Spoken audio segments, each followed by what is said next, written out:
In 2019, Waltham Forrest was put in the spotlight by becoming the first ever Mayor of London Borough of Culture. This allowed the rich and diverse community of Waltham Forest to come together and celebrate the borough's unique and distinctive creativity. This has been a real game changer.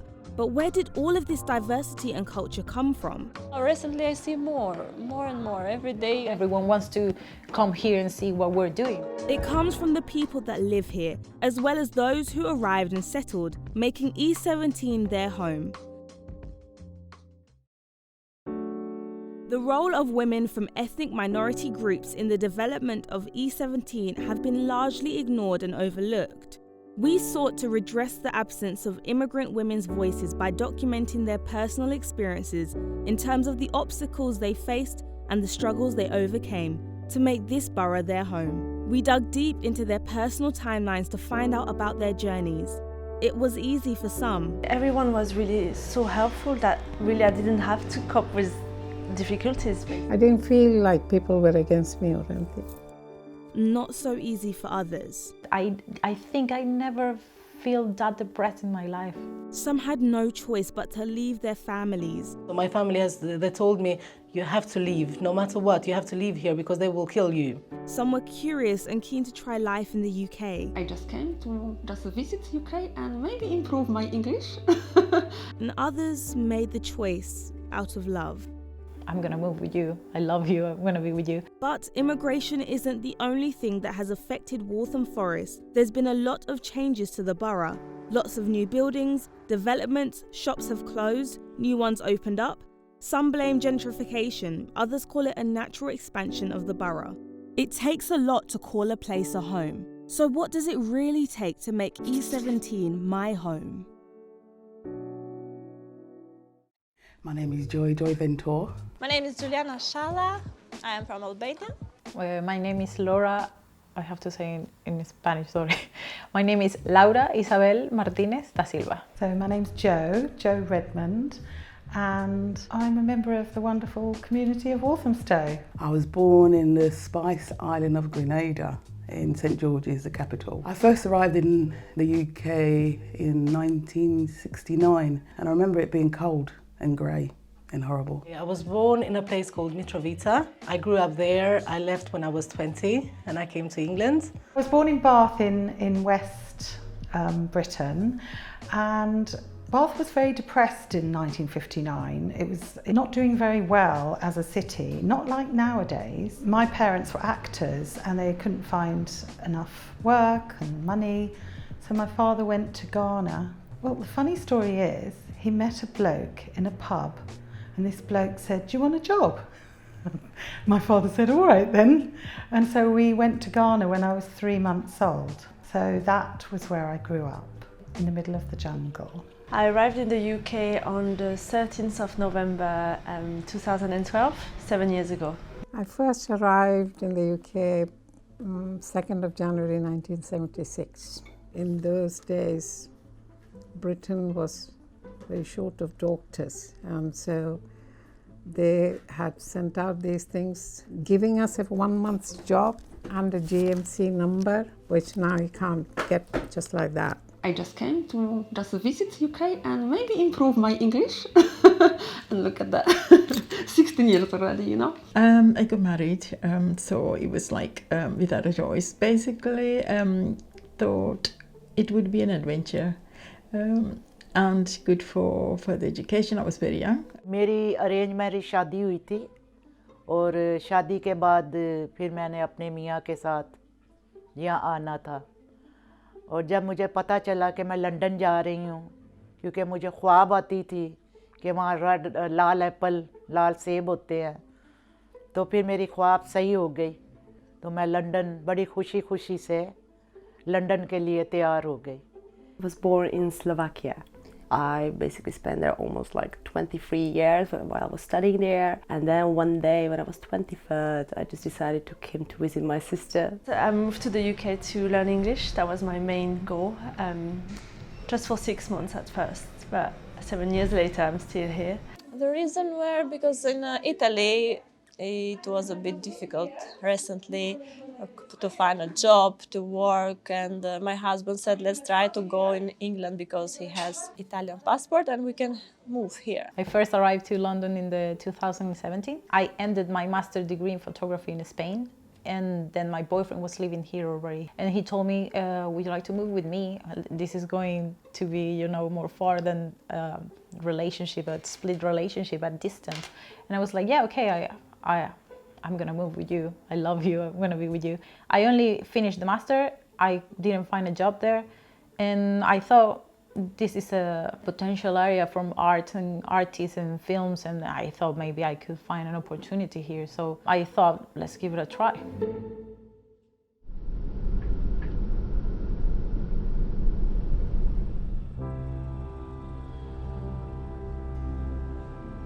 Okay, so I can tell you a bit of my story. When I was back in Kosovo, I lived very close to the border with Serbians. So I fell in love with a Serbian. But when the war started, he left, and and then I had loads of trouble because the people there wouldn't accept me for what I did. They thought I was betraying the country.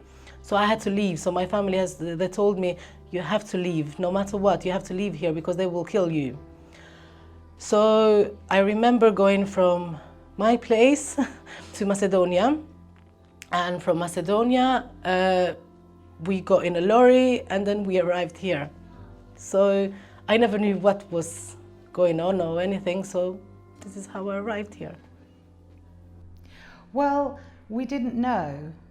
That's the thing. Sorry.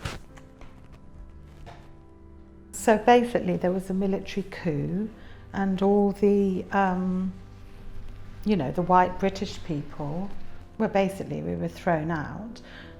And I do understand, of course I understand, Ghana should have been for the Ghanaians. We were sort of the remainder of the colonials in a way. I do understand politically why, but as a child, I didn't say goodbye to my home or my friends.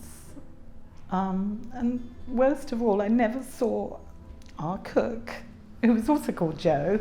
I never saw him again, and that's just awful because he had been with us all our lives. I mean, that sounds really colonial to have a cook.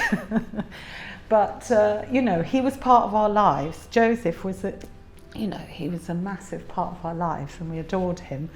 And I never saw him again. And, we lost everything, toys and books and clothes and etc. And my dad was given 3 days to leave the country. And I think he got extended to 2 weeks. But he couldn't bring everything back, couldn't bring a lifetime of stuff back. So he did bring the parrot back. तो जब मैं airport पे आई तो airport से बाहर निकले तो मैंने अपने मियाँ से कहा कि लंदन कहाँ है, लंदन कब आएगा? तो उसने कहा कि ये लंदन है जहाँ तुम घूम रही हो। तो मैंने कहा कहाँ पर है लंदन? कहता है ये सारा लंदन है। तो जब मैंने शीशे से कैब के दरवाजे से बाहर मुंह निकाल के शीशे से देखा तो काली काली बिल्डिंगें, काले काले स्टैच्यू और अजीब सा मौसम देखा मैंने। तो मैंने कहा ये लंदन है तुम्हारा? तो कहता है हाँ, लोग दुनिया आती है इसे देखने के लिए।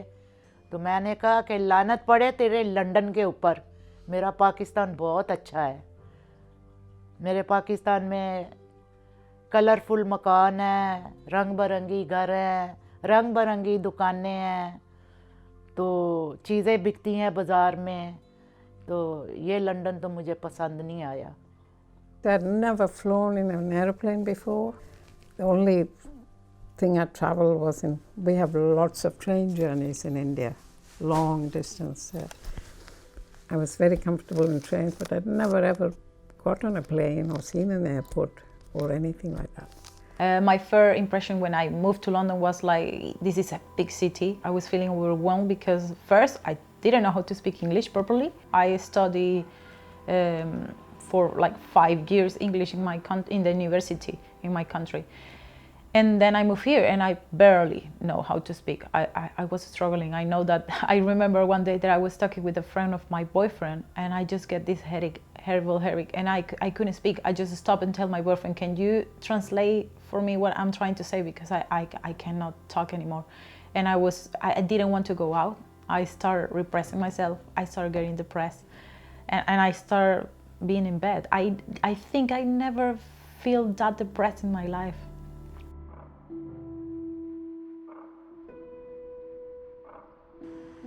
My first impression about the UK was it was really cold. It was really cold compared to France and back home. The difference of different nationality, a lot of different people, different culture. That was my second impression of the UK. I thought it was horrible, cold, grey. It was very unbelievable, tall buildings. It was concrete, because in Grenada it's all green and luscious, and there's rivers and there's trees and there's fruit that you can just pick, especially mangoes. I love mangoes. When I came here, it was like, what is this? This is horrible. It's not nice. I just found it was horrible. I did not like it at all. It was grey. I remember it being very grey. I think in the 70s people were very, very polite and kind. There's no such, at least on the first event, I didn't feel upset or, I felt comfortable.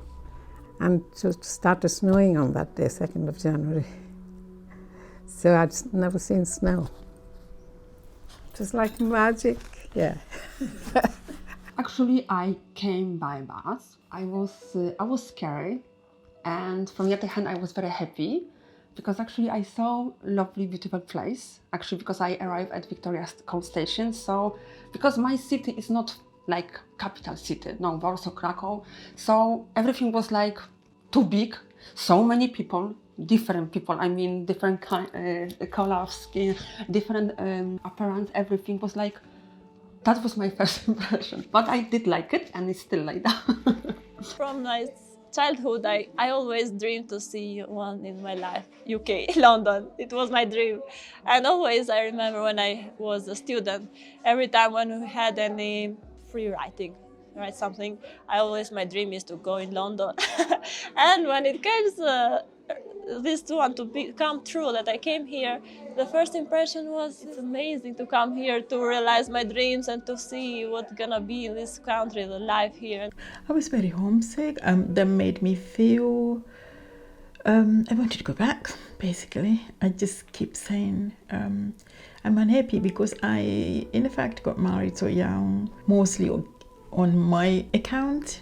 England isn't what I expected it to be. So it was me having to think, I need to make something out of this. I need to overcome the struggle. So it made me, yes, very vulnerable. I was sick, I was homesick, I ended up in hospital. I couldn't eat. The differences were huge. The food, I just basically was complaining. Nothing tasted good for me. Even sugar tasted bitter, because I was so bitter of being unhappy.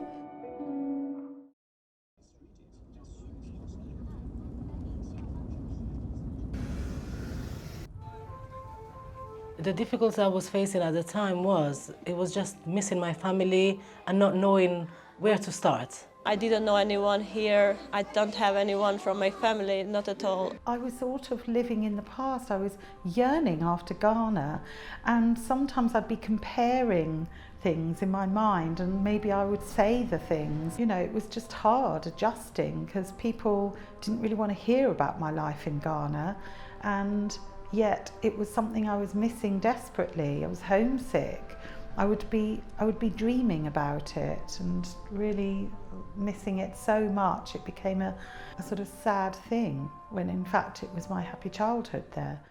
तो उसके बाद जब अपनी सड़क पर आए तो मैंने कहा कि घर कौन सा है तेरा, तो कहता है ये घर है। तो मैंने छलांग लगाई और सड़क के ऊपर चली गई और रोना शुरू कर दिया। मैंने कहा मैंने नहीं जाना इस घर के अंदर, ये तो कब्रिस्तान है, यहाँ तो मैं मर जाऊंगी अंदर जाके। उस वक़्त फ़ोन भी नहीं कर सकते थे, क्योंकि फ़ोन बहुत एक्सपेंसिव, महंगा होता था। चिट्ठियाँ लिखते थे, ख़त लिखते थे। तो फिर उसके बाद मैंने एक दफ़ा बहुत रोई। मैंने कहा थोड़ी देर के लिए मुझे फ़ोन लगा के दो, मैंने अपने घर वालों से बात करनी है।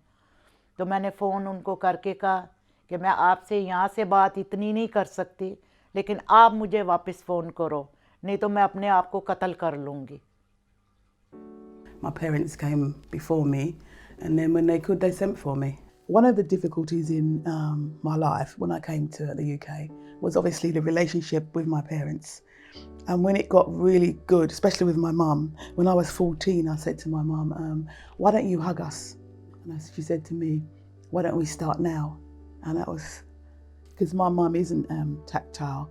But I realised also as I got older, her love was on a plate. She would make amazing food for us, and the plate was always very colourful. It would be sweet corn, and it would be the meat, then the rice, then you would have the salad. So her love was on a plate. I did not realise this until I was much older. In Spain, I was studying, so I get friends and people. And then here, I didn't know how to relate with people. Everyone was cold because I'm used to, we are from Latin America. We're used to talk every time. We used to talk, we used to hug, we used to give kiss and everything. And when I moved here, everyone was like, I don't want to know about your life. How are you? Good, but that's it. Even the doctors. I remember one day that I went to the doctor because for stress, I damaged my stomach. I couldn't eat. I lose weight. And because the problem with Venezuela started going even worse, so I started feeling really, really depressed. And when I tried to speak with him, I started crying. And he just told me, like, I think you need a psychologist, you need like a psychiatrist, you need to talk to someone that help you. I cannot help you. And just take a ibuprofen, something like that for your pain. And I was like, okay, yeah, this is not helping. Sometimes when I think that I have to go to the doctor, I tell my boyfriend one day, I'm gonna start hugging trees and nature. I'm gonna stop going to the doctor because they are not helping me.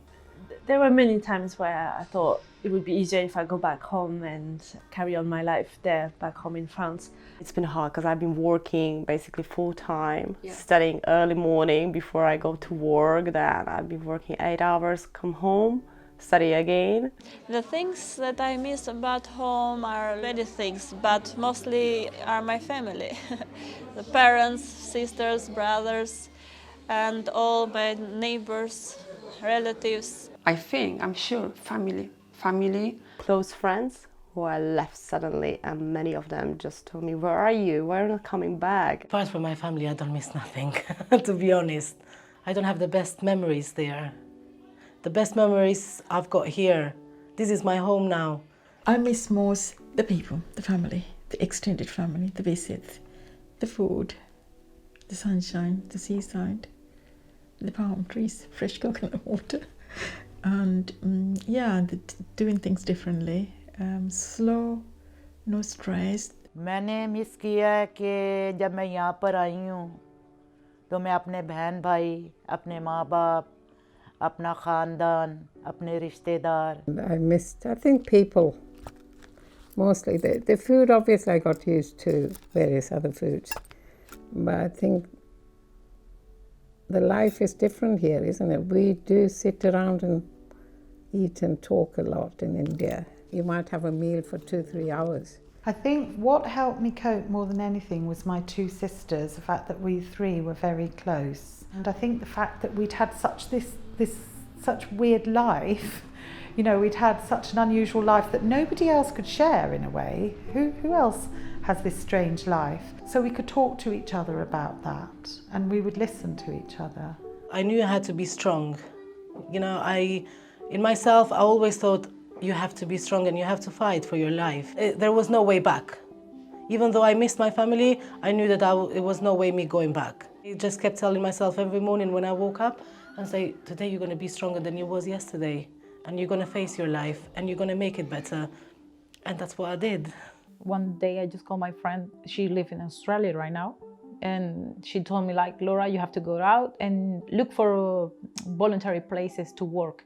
And I just did that. I just Googled voluntary places in Walthamstown, and I found the Mill Community Center, and I just went there. And I have this idea about my photo album that I just made.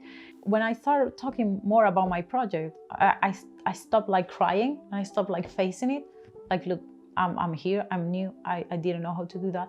and I just went for it, and I started communicating my feelings, because that's the thing that no one teach you. What helped me cope and deal with my transition into this new life that I was going to be having, it was my sister helped me, because she's 2 years older than me, and she came here, I don't know how long she was here before me. It could have been 6 months, could have been a year. And I remember she was always telling me she used to cry for me to make sure my parents were going to send for me, because maybe they only was going to send for one child. Faith in myself, passion. If you believe, that's the thing, you know. I went to college and I started to do a spoken English course for foreign students, where I met a group of lovely Asian ladies. And I kind of continued learning, going to different groups, doing various training courses, everything from first aid to machine knitting. I just tell people I don't know what this is, or I ask for help. Because of that, people like to help other people, don't they? If you ask for help, they were really happy to help me. I go to some Albanian organizations that I start to work there like a teacher for children that were Albanian. We teach Albanian language every Saturday. And there I started to integrate, to know people, to get connection. And all the time I go different places, just wanted to know and to create this kind of small family of Albanians. When I first arrived to my first English lesson, the teacher wanted me to sit down next to a French lady.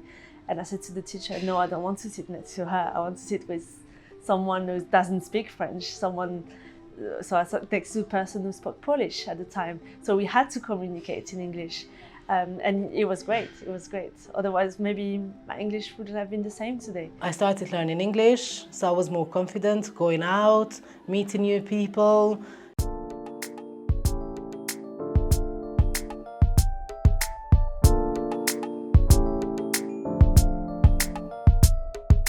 Once I became more settled, I started enjoying the community that Waltham have built. I've got a really good group of friends. I met many friendly people, made a lot of friends. We just started to build something different, what actually I had in Poland. So we just started feeling more confident and more us. Every morning, every time I woke up, I knew I was going to be safe and I didn't have to worry what's going to happen or nothing. I started to integrate here, to meet people, personalities. Getting to go to other people's houses, and then you saw more of other culture. I used to go to a friend called Margaret, she was Irish. I used to go to her house and I'd see her mum and how they lived. यहाँ पर एक तो faithful इंसाफ है यहाँ पर, बेईमानी कम है, झूठ कम है. This part of the country is much more multicultural, meaning you can see everything, you can respect, you can absorb, you can blend into that. That is why I love living in this part of London. People just were very polite. People on the street, in the shops, nobody. And I didn't used to wear Western clothes then. I was in my sari, and people just smiled at me. When I walk around, people know me as the personal trainer from the gym in Waltham. So I'm pretty much part of this this building, part of the furniture here. In the last decade, Waltham Forest has seen major changes. Cranes are more prominent and shops are constantly being opened and closed. I've lived in Walthamstow for 30 years and it has changed a lot. In some ways, Walthamstow's got a lot smarter, but with the village becoming so expensive and with all the Hackney people moving in, it's driven the prices up. So our children can't afford to live here. So our children are 27 and 33 and they don't live in Walthamstow anymore. On the other hand, that influx of Hackney people is my clientele. New infrastructure, I see some buildings, some shops are getting new front. So it looks so much more vibrant and pretty, and I like that. Chingfest, Mela, I'm always pronouncing it wrong. Carnival at Carnation Garden. There's so much in Waltham Forest and I love it and I'm so much a part of it. We want London Borough of Culture, so they are making this new structure, this new flat architecture, everything. They are giving opportunities to people to make their art in the streets. Definitely. So many changes. Walthamstow is more safer than it used to be. More investment, like, new buildings, everything, the roads. It has changed a lot, for the better. Bit more freedom, bit more rights, a little bit more liberties. Recently I see more and more. Every day I see here a lot of different communities, they organize different things. Just you don't even realize that there was a park, and suddenly there was just a block of flats in a couple of months. There's so much in Waltham Forest that's happening and I love it. E17 My Home has been an incredible journey. The smiles, the joy, the memories and the tears. Stories that we can never fully fathom. They all go back so far. These are some of the faces that have shaped the place we call home.